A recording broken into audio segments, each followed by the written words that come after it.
Mike, great to have you here. Last time I saw you, I think, was in Myrtle Beach when our film was premiering, and it was great to have you out there. Look, I just want to get your take on the events, maybe the 2 weeks leading up to the election, how you were feeling. I think we were all pretty tense. The day itself, obviously the win, and how you've been feeling since. Can you walk me through that kind of, what probably maybe the most emotional period of your life? I don't know. What was it like for you? That's absolutely right. I mean, it was a total roller coaster. Everyone saw the numbers. Everyone saw Trump was up big. But there was a big open question about whether or not, and I think this was not alone to America. I think many people all around the world were wondering, are they going to let Trump win? And I think the size of the victory, I do really believe that it was, in the end, too big to rig. We are still seeing, there are still votes being counted in Pennsylvania and in California. And there's now rumblings that they have clawed back the popular vote victory. This is one of these dynamics here in the U.S., which is that we have this electoral college system, which reflects the various states' sort of aggregate input. It's sort of rounded to give smaller states a larger say so that they don't get isolated by these big sort of dense metropolitan areas.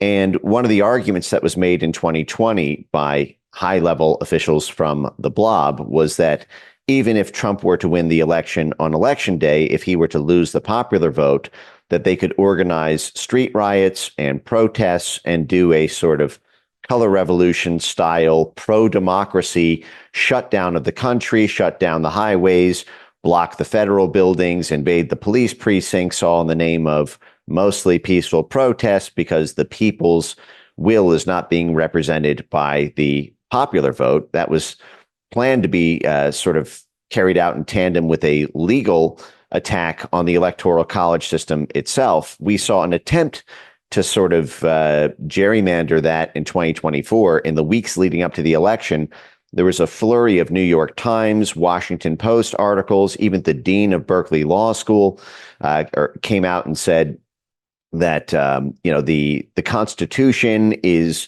a threat to democracy, that it needs to be thrown in a paper shredder or some sort of incinerator because this electoral college allows Trump to win and Trump is a threat to democracy. But then lo and behold, on election day, Trump not only wins a 300 point electoral college blowout, he also wins the popular vote by 5 million votes. So what are the protester signs going to say? It's I think that right now they are regrouping, but I think that the avenue to block Trump from inauguration that I was concerned about has been mostly alleviated by just the sheer too big to win, too big to rig size of the win. Yeah, I spoke to Jim Rickards about some of the games they could play in early January, labeling him as the insurrectionist and potentially, not making valid some of these electoral votes, and obviously the pushback. And then there is some action going on in Pennsylvania right now. I know they're still contesting, I think, a Senate seat, and they're talking about how to qualify certain mail-in votes and whether they're disqualified if they're not dated. And it still seems like some fun and games are going on out there. Is that something we should still be concerned about? Well, you still have to be concerned about it because it still influences what ends up happening in the House and the Senate.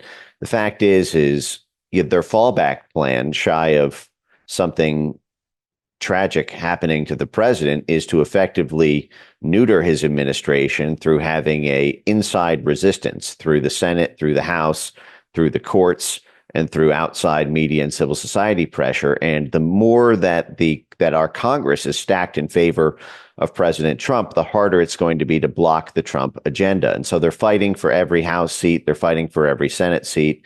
And that's how you're seeing this drag on for so long. As you mentioned, in Bucks County, they've self-declared that they're counting illegal votes. It's just unbelievable. But the fact is because of the size of the blowout, they're desperate to pad as much of their own cronies in there as possible by hook or by crook. Hey, I know investing in crypto is scary.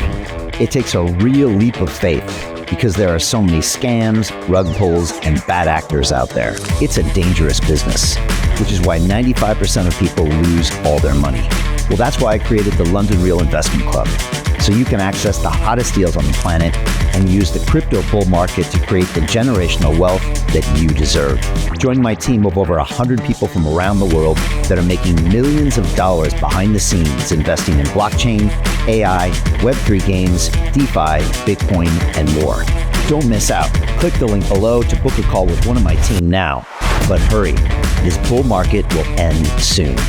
I know investing crypto can be scary. That's why you gotta join the investment club. Pull the trigger. Let's do this.